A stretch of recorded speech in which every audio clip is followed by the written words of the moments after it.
Imagine um lugar onde pessoas eram enviadas para nunca mais voltar, onde a fome, a sede e o frio da madrugada ceifavam dezenas de vidas todos os dias, onde seres humanos eram tratados como mercadoria e a morte era um negócio lucrativo. Um lugar escondido nas montanhas, construído para ser um ambiente de cura, mas que foi apelidado de campo de extermínio, o Holocausto Brasileiro. Eu sou o Ozzy do canal Caixa de Pandora e hoje vamos explorar um dos capítulos mais sombrios da história brasileira. Uma história pouco contada, mas que precisa ser conhecida.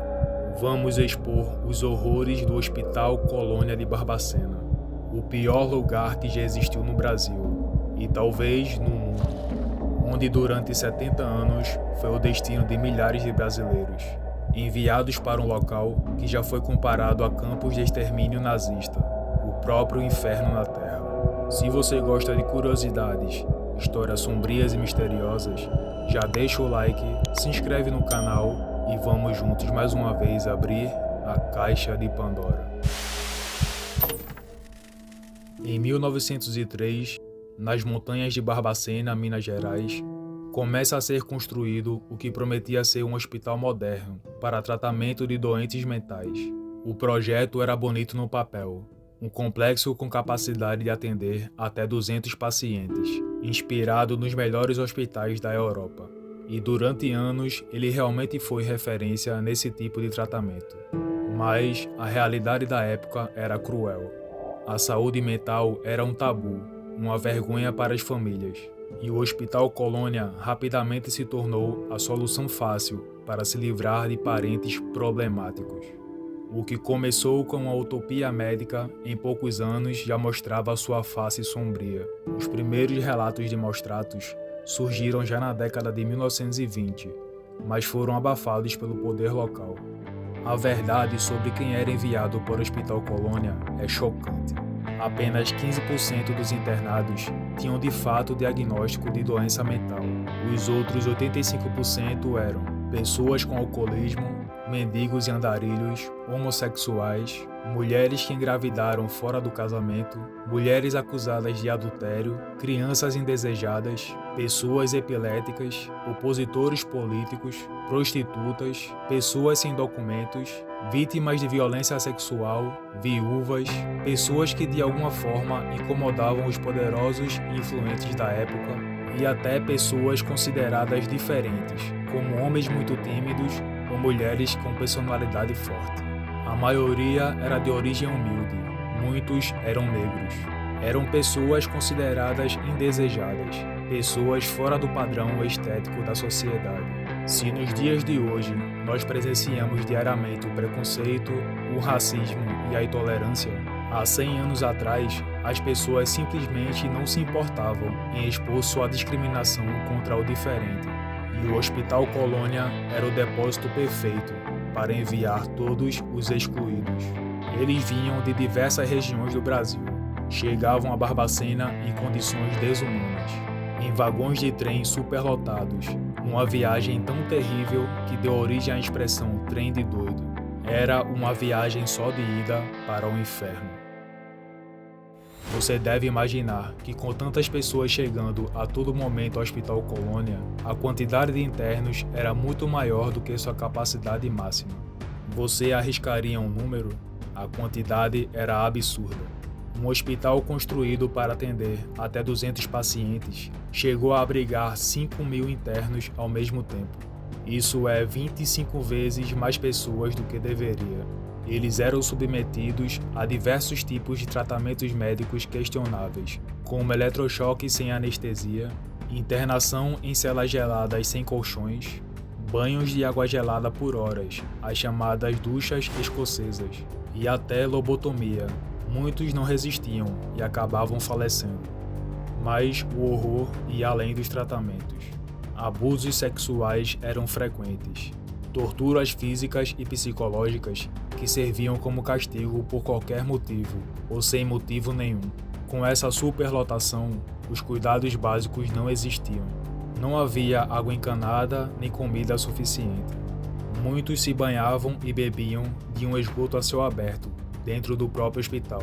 Não havia nem mesmo roupas para todos. Pacientes nus dormiam no chão frio, e aqueles que tinham sorte conseguiam dormir sobre capim ou folhas.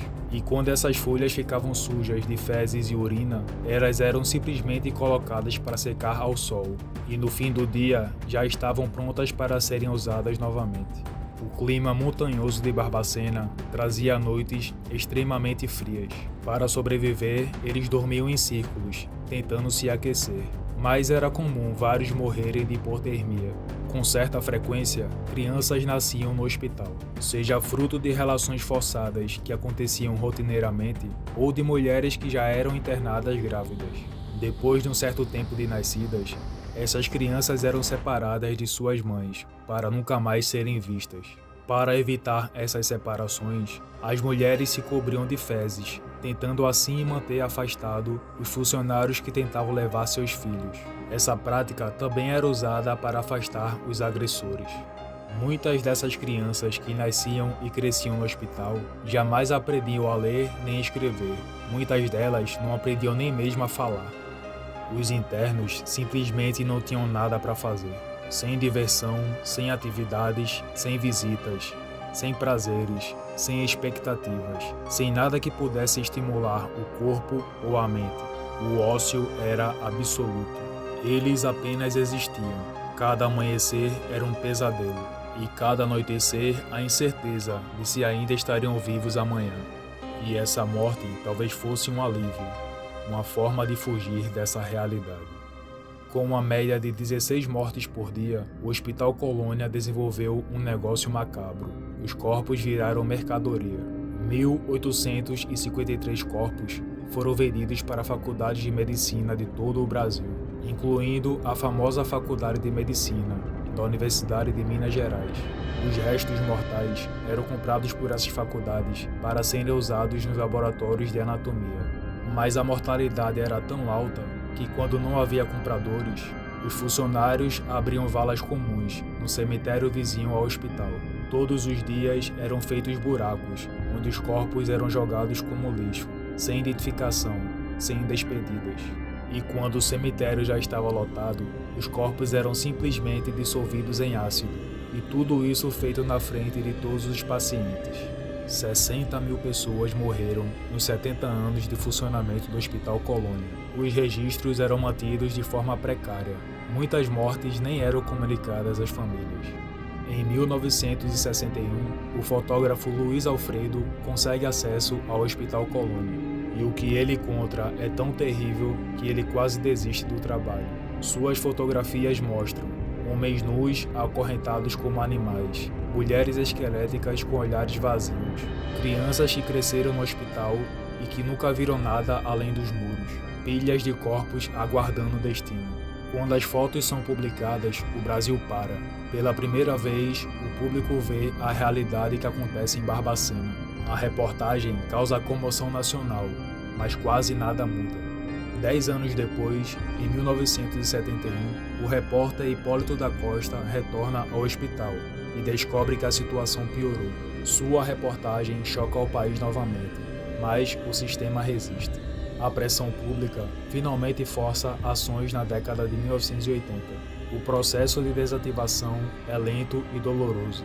O hospital só fecha realmente em 1996.